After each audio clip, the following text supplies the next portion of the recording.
আসসালামু আলাইকুম রহমতুল্লাহ।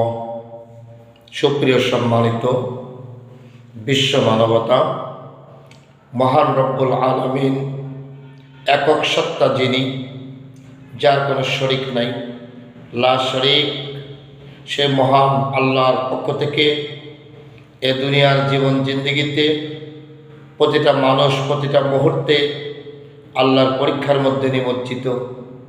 হক বাতিল, সঠিক বেঠিক, জায়েজ না জায়েজ, হালাল হারাম, জান্নাত জাহান্নাম, সেই পরীক্ষায় নারী পুরুষ বিশ্বব্যাপী সকলেই প্রতিটা মুহূর্তে জ্ঞাত অজ্ঞাত, জানা অজানার মধ্য দিয়ে আল্লাহ পরীক্ষা নিচ্ছে, যাচাই বাছাই করছে। কেউ সফল কেউ বিফল। আমার আপনার দায়িত্ব ইমানের বলে বলিয়ান হয়ে আল্লাহর দিন, আল্লাহর ভয়, ইত্তাকুল্লাহ, আল্লাহ পাকের ভয় করেই পৃথিবীতে সঠিকের উপরে, সত্যের উপরে, ন্যায় নীতির উপরে টিকে থাকতে হবে, ইস্তেকামাত থাকতে হবে।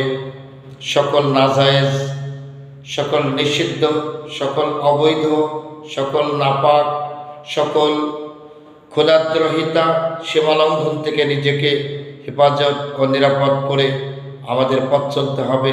আল্লাহ যেন আমাদের ইমানের উপরে ইস্তেকামাত রাখেন।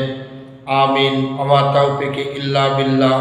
আসসালামু আলাইকুম ওয়া রাহমাতুল্লাহ।